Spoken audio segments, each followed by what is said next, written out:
articulaciones de la columna lumbar. La función de la columna vertebral es un segmento cervical que está íntimamente ligada a los órganos de los sentidos ubicados en la cabeza, en especial la visión y el equilibrio. En la columna vertebral encontramos articulaciones fibrosas, cartilaginosas y sinoviales, siendo el sector cervical donde las articulaciones sinoviales adquiere gran importancia. La articulación atlanto-occipital privilegia los movimientos de flexión y extensión de la cabeza, siendo las rotaciones secundarias. La articulación atlantoaxial tiene como principal movimiento la rotación de la cabeza, la que arrastrando las otras brazos giran en relación al diente del axis. La inclinación de la columna cervical y por ende la cabeza se establece en el segmento inferior de la columna cervical por la sumatoria de los movimientos de las articulaciones superficiales. Las articulaciones intervertebrales clasifican como tipo cartilaginoso subsífisis. En este caso, las superficies articulares están formadas por las caras superiores e inferiores de los cuerpos vertebrales, unidas por un disco intervertebral. Estas articulaciones se encuentran reforzadas por anterior y posterior de los ligamentos longitudinales anterior y posterior. Articulaciones superficiales corresponden a las articulaciones del tipo sinovial subpitoplano. Las superficies articulares están representadas por los procesos articulares superiores e inferiores de las vértebras, los cuales varían en su rotación de acuerdo al segmento de la columna. Presentan una cápsula con forma de manguito reforzada por un ligamento. Articulación atlantoaxial lateral. Esta articulación corresponde a la articulación superficial entre el atlas y el axis. Por tanto, se clasifica como del tipo sinovial subpitoplano. Las superficies articulares por parte de las altas se utilizan por inferior en las masas laterales y estas orientadas hacia inferior y medial. El axis presenta sus casillas articulares ubicadas lateralmente al diente del axis, orientadas hacia superior y lateral. Estas superficies articulares se encuentran revestidas por un cartílago articular que hace presente en forma convexa en todo sentido. Características morfológicas.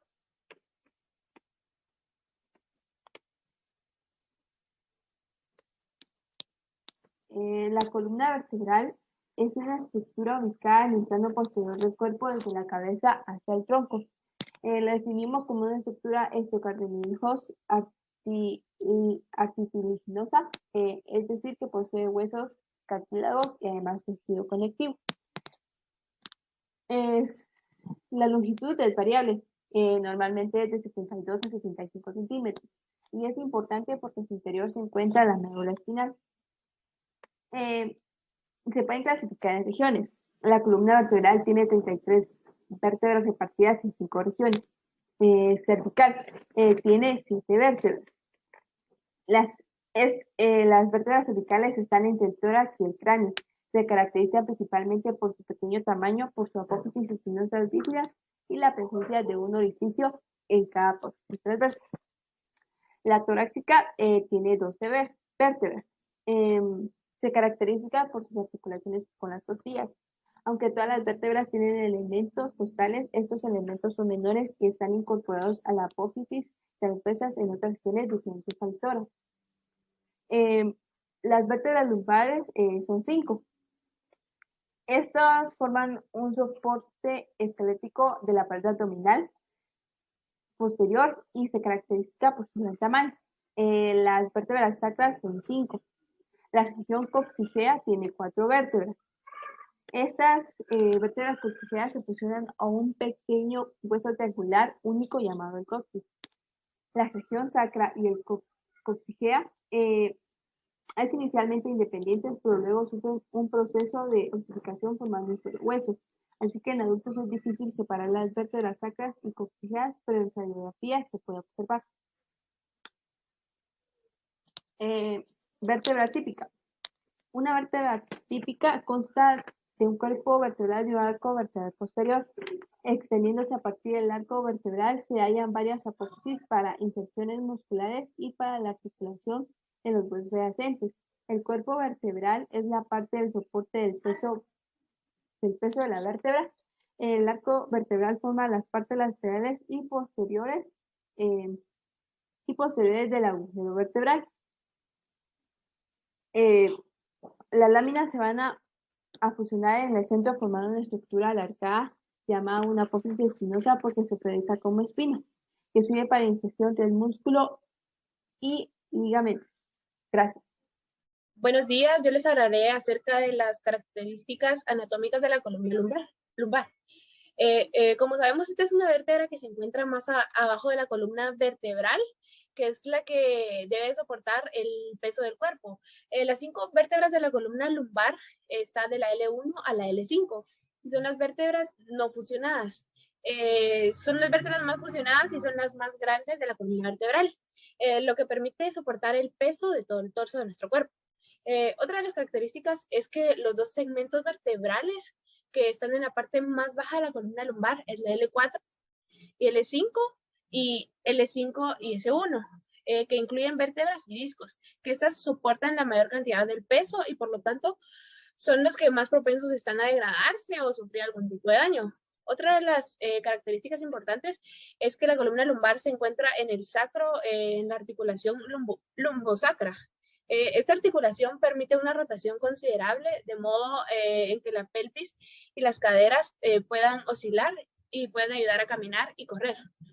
Otra característica es que las médulas espinales se desplacen desde la base del cráneo a través de la columna vertebral y terminar cerca de la T12 y L5, y L1, perdón, donde la columna torácica se encuentra en la columna vertebral.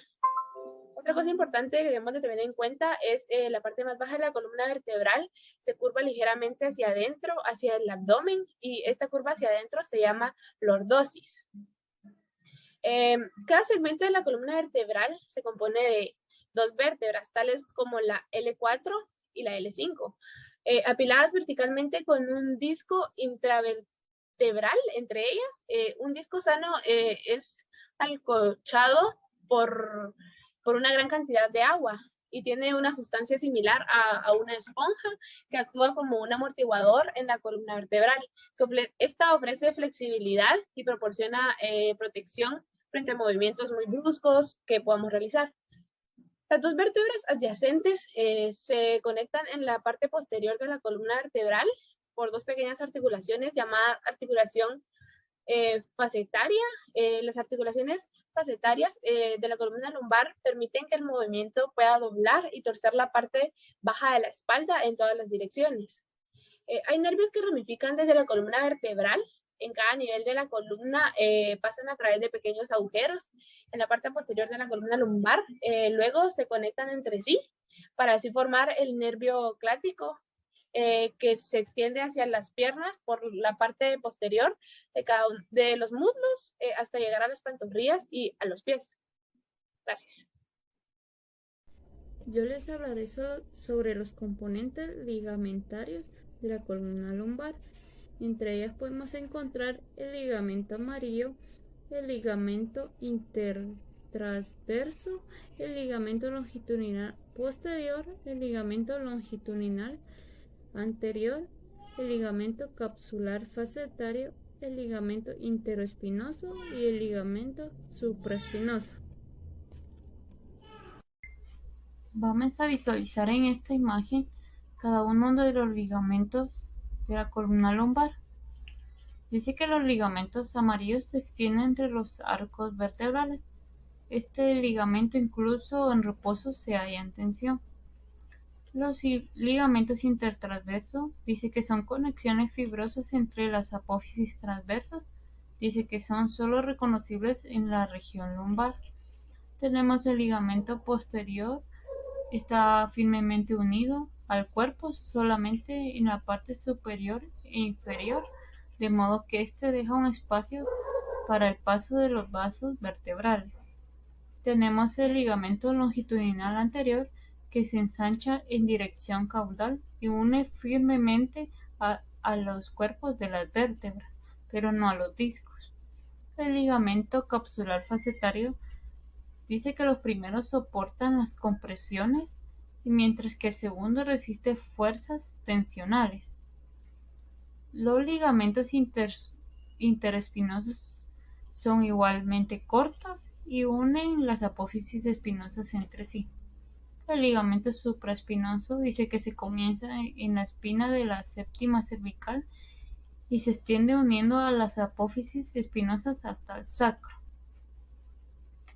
Movimientos que se pueden realizar en la columna lumbar. Las articulaciones facetarias de la columna lumbar permiten el movimiento para doblar y torcer la parte baja de la espalda en todas direcciones. La columna tiene 3 características: rigidez para soportar la carga, proteger las estructuras internas y dar una buena movilidad y flexibilidad, como lo podemos observar en la imagen en la parte resaltada de color rojo. Tiene que soportar el peso de los segmentos superiores y del tronco, transmitiendo las fuertes compresiones durante la realización de las actividades de la vida diaria, el cual soporta 7 apófisis. Entre ellos se forma el agujero o foramen raquídeo, por donde discurre la médula espinal. En el raquis lumbar se pueden realizar movimientos de flexión, extensión e inclinación lateral, pero es limitada la rotación. Durante el movimiento de flexión, el cuerpo vertebral de las vértebras suprayacentes se inclina y se desliza hacia adelante, lo que aumenta el grosor del disco en su parte anterior. El movimiento de extensión del cuerpo vertebral de las vértebras suprayacentes se inclina hacia atrás y se retrocede, aumentando el grosor del disco en su parte anterior. En la inclinación, el cuerpo vertebral de la vértebra suprayacente se inclina hacia la concavidad de la flexión y el disco se inclina hacia la convexidad, como se puede ver en la imagen. Muy bien, ahora veremos los movimientos corporales de la columna lumbar. En este movimiento que sería flexión, como podemos observar en las imágenes, en este movimiento no solamente participa la columna lumbar, sino que también participa la cadera, de tal manera que lo más importante es observar cómo se modifica la columna lumbar al momento de colocarnos en una posición anatómica. Y hasta podemos palpar esa forma cóncava y cómo al momento de que uno va flexionando se pasa a convexa. También existen los movimientos de rotación y de inclinación, como podemos observar en las imágenes. En la inclinación observamos la movilidad salmónica de unos 30 a 40 grados. Y en la rotación podemos decir que en las vértebras torácicas las carillas articulares son verticales y tienen una orientación circular que permite el movimiento circulatorio de la columna lumbar.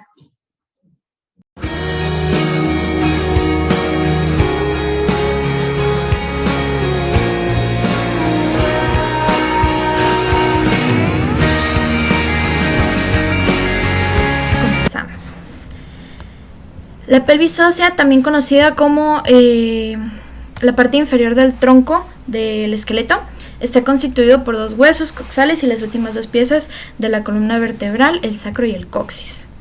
Está formado por los huesos ilíacos y el hueso sacro, que se pueden ver en las imágenes. Está dividido también como pelvis mayor y pelvis menor, o parte superior y parte inferior.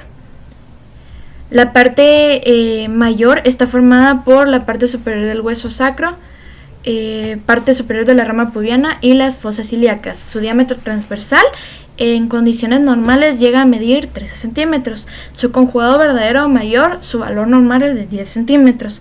En la pelvis femenina, si estas mediciones son menores, la mujer suele tener problemas e incapacidad para tener partos naturales. La pelvis menor o la parte inferior. Está formada por el resto del hueso sacro y el coxis, el cuerpo del pubis y las ramas isquiopubianas. El plano inferior que delimita la pelvis menor caudalmente se denomina estrecho inferior de la pelvis. Su diámetro transversal su valor mínimo es de 11 centímetros, su conjugado menor mide entre 10 a 11 centímetros. Si hay disminución en la pelvis femenina, en estas medidas, la mujer tendrá un mayor riesgo de daño en la musculatura del suelo pélvico a la hora de un parto. La pelvis masculina y la pelvis femenina suelen tener varias características que las diferencian. Unos ejemplos pueden ser que la pelvis masculina, por ejemplo, suele tener su borde, tiene forma de corazón y es mucho más pequeña en comparación a la femenina. Suele ser mucho más fuerte, más voluminosa, debido a los músculos, sus huesos suelen ser más pesados, entre otras características. Acá se puede denotar en la imagen su forma y sus diferencias, ahora que veamos la femenina, además de sus partes, lo que la constituye.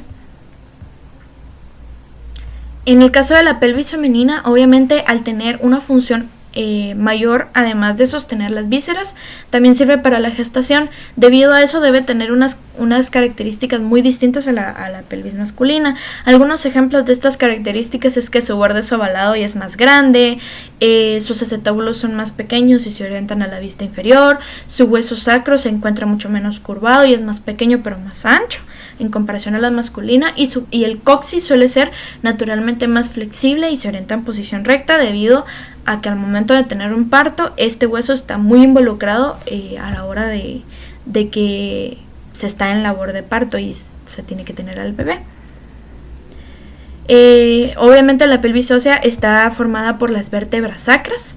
Estas están soldadas entre sí para formar el conocido hueso sacro, que junto con el coxis forman la parte posterior de la cavidad pelviana. Está situado en la parte posterior de la pelvis, entre los dos huesos ilíacos. Tiene un ángulo saliente hacia adelante llamado promonitorio o ángulo sacrolumbar. Suele tener forma de pirámide cuadrangular aplanada de adelante a atrás, con su base dirigida hacia arriba y su vértice hacia abajo. Acá en la misma imagen se puede notar la forma que tiene el sacro, donde está ubicado de forma lateral, cómo está unido a la columna vertebral. Las vértebras coxígeas. Estas se sueldan entre sí constituyendo el coxis, que ocupa la parte más inferior de la columna vertebral.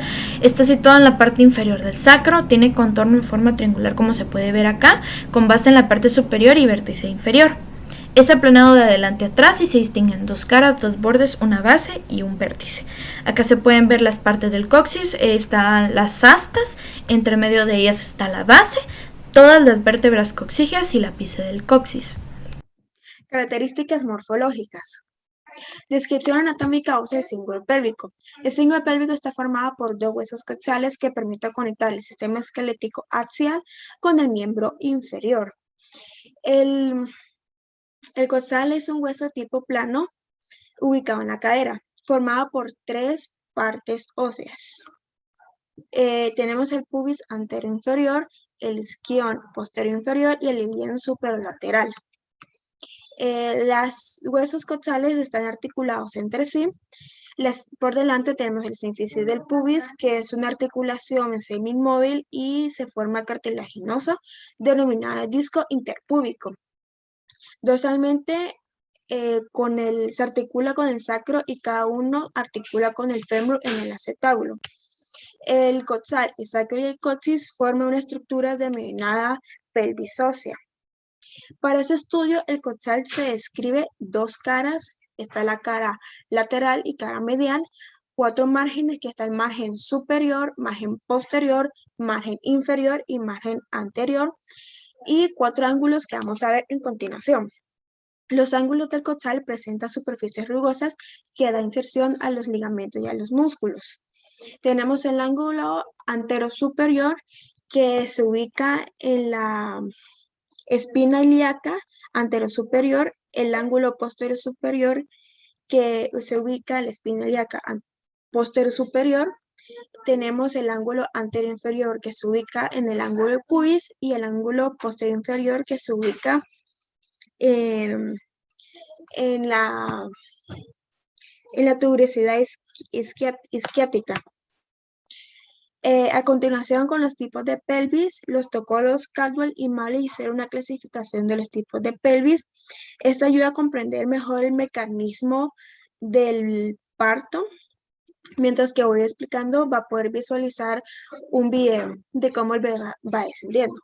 El primer tipo de pelvis tenemos el genicoide, que este es más frecuente en la mujer y es la más considerable, ya que ayuda a la evolución espontánea del parto vaginal. Las paredes laterales de la pelvis son rectas y paralelas, las espinas céticas no son prominentes y la escatura sacrocética es redondeada. El parto evoluciona con rotación interna a posición occipito anterior. Las escataduras del androide, que es el segundo tipo de pelvis, bueno, estas son cerradas y el ángulo subpúbico es agudo, siendo el diámetro isquiótico reducido, haciendo que el descenso fetal sea más lento y es imposible de una cesárea. Este tipo de pelvis se recuerda a la pelvis masculina y tiene la pelvis estrecha transversalmente. El tercer tipo es el antropoide, que esta también es una pelvis estrecha transversalmente. Las escataduras éticas son grandes y el sacro estrecho resultando en una pelvis larga y las paredes laterales de la pelvis son paralelas. Pero puede existir cierta reducción en el diámetro interespinoso por la morfología general de la pelvis. El subpúbico es normal o puede ser también algo corto. Por el cuarto tenemos el patipleloide, que esta escatadura sacroesciática es estrecha. Posible encajamiento transverso con gran sincronismo, generalmente retraso en progreso del estrato superior. Este tipo de pelvis no es favorable para el trabajo del parto. Componentes ligamentarios de la pelvis. Dentro de la visión anterior tenemos 7 tipos de ligamentos, dentro de los cuales podemos visualizar el sacroiliaco anterior, el sacro tuberoso, el sacro espinoso, el ilio femoral, el pubo femoral, el tendón de los cuádriceps, el ilio lumbar y el longitudinal anterior. Dentro de la visión posterior tenemos a sacroiliaco posterior, el sacro tuberoso, el sacro espinoso y el isquio femoral. Hay una articulación sínfisis púbica, pero es dentro de la conjugación del anillo pélvico, que lo podemos visualizar en esta imagen donde hay 3 articulaciones en juego, 2 posteriores y una anterior, que conforman el anillo pélvico. La cintura pélvica es esta articulación que está combinada con el sacroiliaca, la coxofemoral y la sínfisis púbica. Los componentes. Hay superficies óseas articulares dentro del cartílago articular, el fibrocartílago, los ligamentos de refuerzo periférico, dentro de los cuales encontramos las cápsulas rudimentarias, que es el manguito, y los ligamentos de refuerzo de esa misma cápsula. Los ligamentos están los intrínsecos y extrínsecos. El ligamento sacroiliaco anterior, dentro de las 3 posibles vistas, lo podemos observar desde esta manera. El sacroiliaco posterior, dentro del plano superficial y el plano profundo, que es llamado también interóseo. El sacroiliaco posterior dentro del plano profundo y el plano superficial lo podemos visualizar desde estas amplitudes. Y también tenemos el plano profundo. Los extrínsecos tenemos el ligamento iliolumbar, el mayor y el menor. También vamos a ver los ligamentos a distancia. Dentro de los ligamentos a distancia tenemos al sacro ciático mayor y el sacro ciático menor. anfiartrosis. Hay dos subtipos: anfiartrosis propiamente dichas y también la diartrosis, anfiartrosis. Los medios de unión.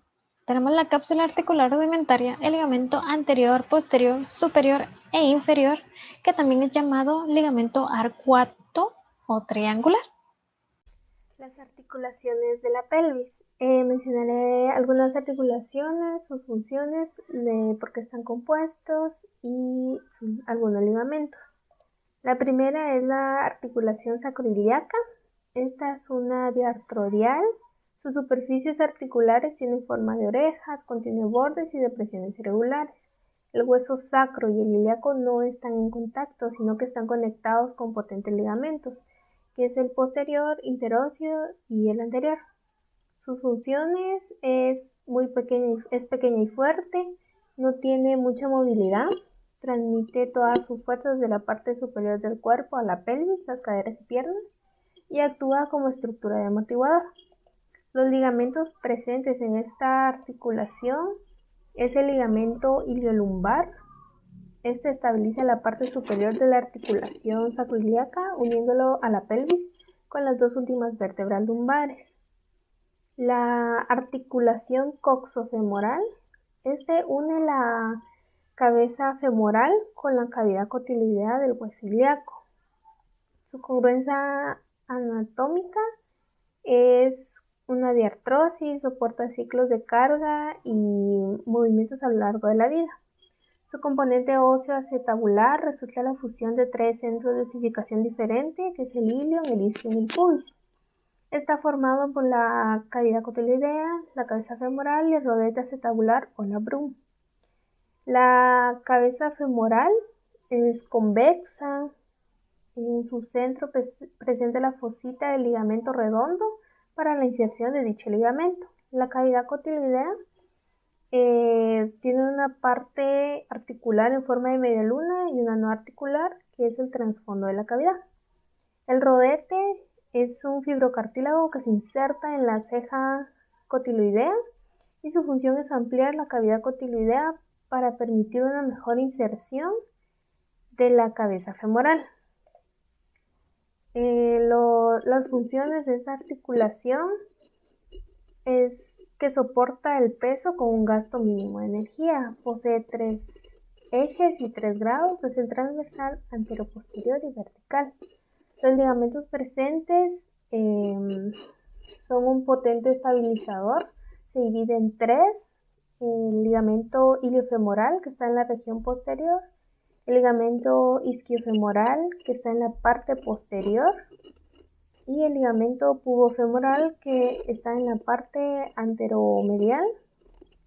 Y los movimientos pueden ser flexión, extensión, aducción, abducción, rotación medial y lateral. La sínfisis del pubis. Esta es una anfiartrosis. Es considerada semimóvil, no genera tantos movimientos y que une las ramas superiores. Se encuentra en medio de los huesos púbicos. Su función es que se mantiene gracias a los ligamentos y tiene la labor de adaptarse a las movilizaciones que implican esta zona de la pelvis. Los ligamentos son el interóseo y manguito fibroso periférico, que se localizan en la pelvis por debajo de la zona sacrocoxígea. El fibrocartílago interpúbico, el púbico superior e inferior y el arqueado del pubis. La sínfisis del pubis cumple una función importante en el sexo femenino, ya que está relacionada con el embarazo, durante el parto, cuando la pelvis se mueve para que el feto pueda salir por el canal vaginal. La articulación sacrocoxígea. Esta es la unión entre las vértebras del sacro y el coxis para conseguir una unión resistente. Junto con la sínfisis del pubis forman la parte de la pelvis. La pelvis es un embudo osteomuscular que se estrecha hacia abajo y que está limitado por el hueso sacro, coxis y coxales, que forman la cintura pélvica y los músculos de la pared abdominal inferior. A continuación, les diré los movimientos de la pelvis. El movimiento de anteversión y retroversión. Esos movimientos se producen mediante la contracción antagónica de los músculos de la faja abdominal y de la musculatura espinolumbar y están muy relacionados con la curva lumbar o con la lordosis. Comenzando por el movimiento de anteversión. Este movimiento es realizado por la pelvis. Una vez que el recto anterior y los músculos se traccionan, acompañado y compensado se da por un aumento de la curvatura de la columna lumbar o lordosis. Estas son las claves. Acá la pelvis va hacia adelante y se puede observar una curvatura en la columna lumbar. El siguiente movimiento, que es el de retroversión, acá es todo lo contrario al anterior. Aquí la pelvis va hacia atrás y se busca que la columna se rectifique. Entonces lo realizan los isquiotibiales, el glúteo, y se trata de que jale la columna hasta rectificarla, como les acabo de mencionar. A continuación les mostraré un video.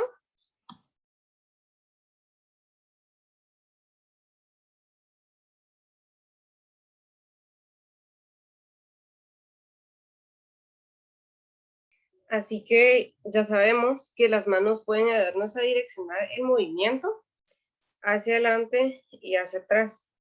Cuando todavía no se tiene la suficiente amplitud para realizar estos movimientos de pie, se opta por sentarse en una pelota grande y ahí realizar el movimiento de ante y atrás, hasta ganar la amplitud necesaria para poder realizarlo de pie. Muchas gracias por su atención.